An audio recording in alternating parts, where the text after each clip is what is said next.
విశాఖలోని night food కోర్టులో కొందరు అక్రమార్కులు సాగిస్తున్న దందా ఇక క్లైమాక్స్ కి చేరుకుందనే చెప్పాలి. ఈ ఫుడ్ కోర్టులో అనధికారికంగా దుకాణాలు ఏర్పాటు చేయించి అద్దెలు వసూలు చేసుకుంటూ కొందరు కార్పొరేటర్లు జేబులు నింపేసుకుంటున్నారని ఆరోపణలు ఉన్నాయి. ఈ అక్రమ దందా ఫలితంగా జీవీఎంసీకి ఖజానాకి ఏటా లక్షల్లో ఆదాయానికి గండి పడుతున్నా సరే ఇప్పటి వరకు పనిచేసిన కమిషనర్లు పట్టించుకున్న దాఖలాలు లేవని పలువురు మండిపడుతున్నారు.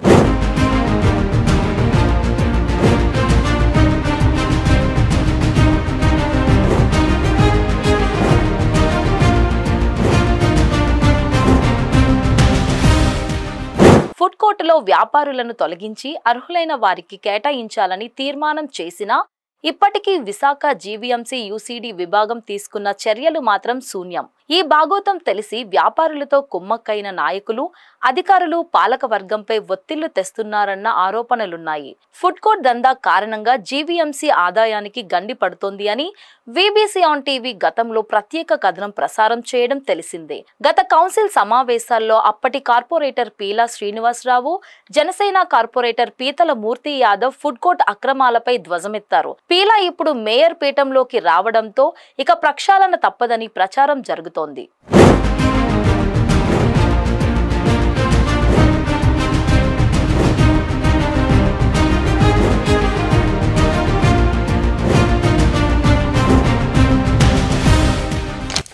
ఫుడ్ కోర్ట్ అక్రమాలపై గతంలో అన్ని పార్టీల కార్పొరేటర్లతో ఓ ప్రత్యేక కమిటీని నియమించారు. కొంతమంది వ్యక్తుల కనుసన్నల్లో ఈ ఫుడ్ కోర్ట్ వ్యాపారాలు జరుగుతున్నాయని, వ్యాపారం చేసుకునే బళ్ళు, స్థలాలను కూడా అద్దెలు వసూలు చేస్తున్నారని సదరు కమిటీ నివేదిక ఇచ్చింది. తక్షణమే నైట్ ఫుడ్ కోర్టును తొలగించి అర్హులకు స్థానం కల్పించాలంటూ నివేదికను స్థాయి సంఘం సమావేశంలో పెట్టి ఆమోదించారు. అనంతరం నిర్వహించిన కౌన్సిల్ సమావేశంలోనూ నివేదికపై చర్చ జరిపి నైట్ ఫుడ్ కోర్టు తొలగించాలని తీర్మానం చేశారు. కౌన్సిల్ తీర్మానం జరిగి 2 ఏళ్లు, కూటమి ప్రభుత్వం వచ్చి ఏడాది పూర్తయింది. నేటికి చర్యలు తీసుకోకపోవడం వెనుక ఓ ప్రజా ప్రతినిధి ఒత్తిళ్లు ఉన్నాయన్న చర్చ జరుగుతోంది. జీవీఎంసీకి పైసా ఆదాయం లేకపోయినా అక్కడ 14 మంది పారిశుద్ధ్య కార్మికులు పనిచేయడం తీవ్ర దుమారం రేపుతోంది.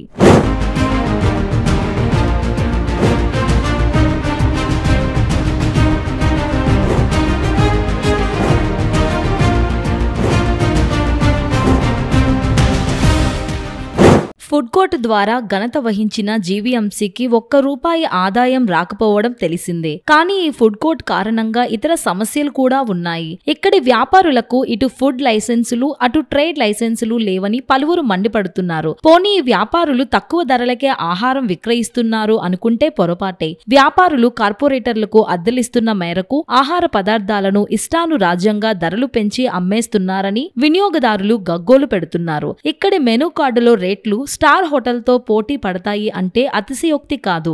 నగర ప్రజలు, ఐటీ రంగ ఉద్యోగులు రాత్రి సమయంలో ప్రధాన రహదారిపై వాహనాలు పార్కింగ్ చేసి మరీ ఫుడ్ కోర్టుకు వెళుతున్నారు. ఈ కారణంగా ట్రాఫిక్ రద్దీ పెరిగిపోయిందని సర్వత్రా ఆందోళన వ్యక్తమవుతోంది. సిటీ సెంట్రల్ పార్కుకు వచ్చే వారికి నడక దారిలో ఆక్రమణలతో అసౌకర్యంగా ఉంటుందనే విమర్శలు సైతం వెల్లువెత్తుతున్నాయి.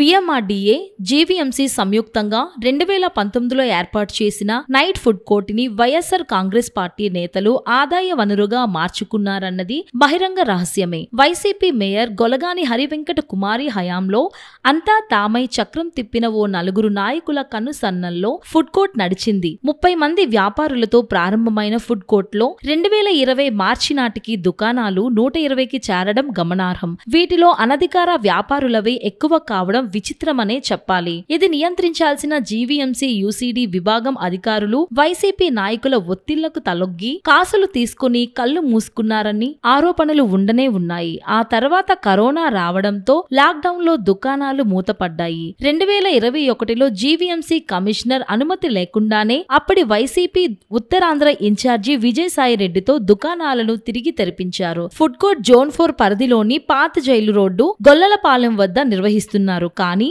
ఇప్పటి వరకు ఫుడ్ కోర్ట్ ఫైల్ జీవీఎంసీ ప్రధాన కార్యాలయంలోనే ఉందని జోన్ 4 కమిషనర్ మల్లయ్య నాయుడు స్పష్టం చేశారు. ఫుడ్ కోర్టు జోనల్ ఆఫీస్లో సెంట్రల్ పార్క్ పక్కనే ఎస్టాబ్లిష్ చేయడం జరిగింది. ఇది లాంగ్ బ్యాంక్ ఎప్పుడో ఏర్పాటు చేయడం జరిగింది. ఇది అప్పుడు అలాట్మెంట్ చేసినప్పుడు షాప్స్ అన్ని కానీ అలాట్ చేయడం కానీ ఇవన్నీ కూడా యూసిడి సెక్షన్ నుంచి మెయిన్ ఆఫీస్ నుంచి సో అలాట్మెంట్ జరిగింది. సో దానివల్ల జోనల్ ఆఫీస్లో ఇక్కడ ఈ ఫైల్స్ సంబంధించి కానీ ఫుడ్ కోర్ట్ సంబంధించి ఎటువంటి ఫైల్స్ లేకపోవడం ఒకటి. రెండోది వీళ్ళు ఎవరు కూడా ఇన్వాల్వ్ అనేది లేకుండా యూసిడి సెక్షన్ నుంచే జరగడం వల్ల జరిగిన మేజర్ ఇష్యూ. బేసికలీ దానివల్ల ఇక్కడ జోనల్ ఆఫీస్లో ఎవరు కూడా దీని మీద చర్యలు తీసుకుపోవడం గల కారణం. ఎందుకంటే రెవెన్యూ వసూలు చేయడానికి కానీ లేదా రెవెన్యూ వేయడానికి కానీ దీని మీద. సో ఇది ఒక రీజన్ వల్ల దే హ్యావ్ టు జోనల్ ఆఫీస్లో ఎప్పటి నుంచో నా ముందున్న జోనల్ కమిషనర్ కానీ అంతకుముందున్న జోనల్ కమిషనర్ కానీ దీన్ని పట్టించుకోకపోవడం వల్ల మేజర్ రీజన్. ఎందుకంటే ఈ ఫైల్ అంతా కూడా dealt with the main office, so UCD section వారు డెల్ట్ చేస్తున్నారు అనే ఒక భావన ఉంది కాబట్టి. సో స్పెసిఫిక్ డైరెక్షన్స్ కూడా జోనల్ ఆఫీస్కి రాలేదు. జోనల్ కమిషనర్స్ ఎవరు కూడా దీని మీద యాక్షన్ తీసుకోమని రాకపోవడం కారణం కూడా ఉన్నది సెకండ్ ఫ్యాక్టర్. ఈ రెండు ఫ్యాక్టర్స్ వల్ల దాని మీద యాక్షన్ తీసుకోవడానికి జోనల్ నుంచి లేదు, బట్ అయితే మెయిన్ ఆఫీస్ నుంచి డెల్ట్ అవుతుంది కాబట్టి మెయిన్ ఆఫీస్ వాళ్ళు రెస్పాన్సిబుల్గా దే హ్యావ్ టు హోల్డ్ చేస్తున్నారు. అండ్ ఆల్సో రెవెన్యూ సెక్షన్ కూడా జోనల్ ఆఫీస్లో కానీ or main office DCR section నుంచి కానీ రెవెన్యూ ఆఫీస్ మోడాలిటీ కూడా దీంట్లో ఎక్కడ ఇంప్లిమెంట్ చేయడం జరగలేదు. సో దానివల్ల కూడా వన్ ఆఫ్ ది రీజన్.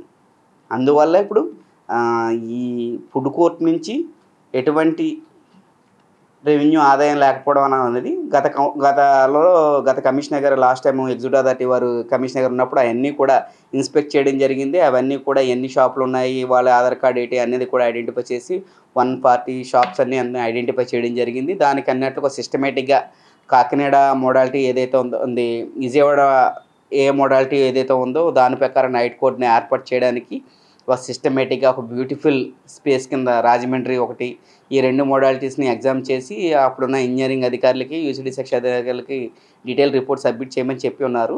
మేము డీటెయిల్గా ఎంక్వైరీ చేసి రిపోర్ట్ ఇవ్వడం జరిగింది. సో దాని మీద అనుకోకుండా మళ్ళీ ఆ ప్రాజెక్టు ఎందుకు సడన్గా ఆగిందన్నది కూడా తెలియలేదు. ఎందుకంటే గౌరవ కమిషనర్ గారు ట్రాన్స్ఫర్ అయిపోవడం మళ్ళీ మొదటికి వచ్చింది. ప్రస్తుతం పెద్దలు డైరెక్షన్స్ మేరకు దానిపైన తదుపరి చర్య తీసుకున్నాను తెలియజేసుకున్నాను.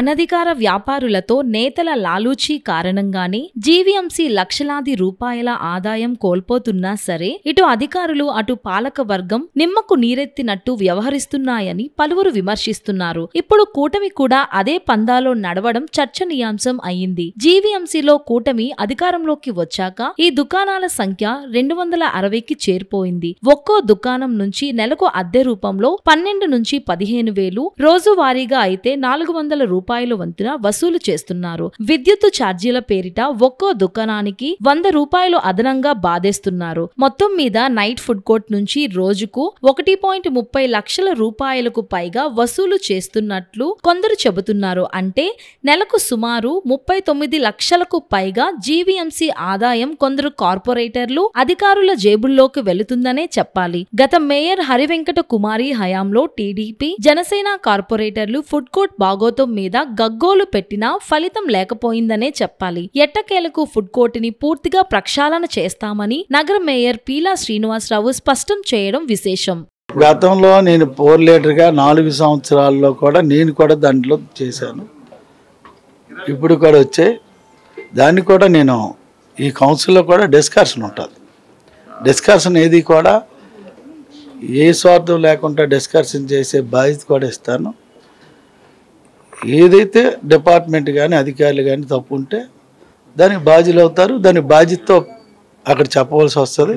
దాని అధికారికంగా కాకుండా బోగస్ వెండర్స్ కూడా అక్కడ పాగా వేసి కూర్చున్నారు. అంటే బోగస్ ఇవన్నీ కాకుండా విధానం కరెక్ట్ కాదు.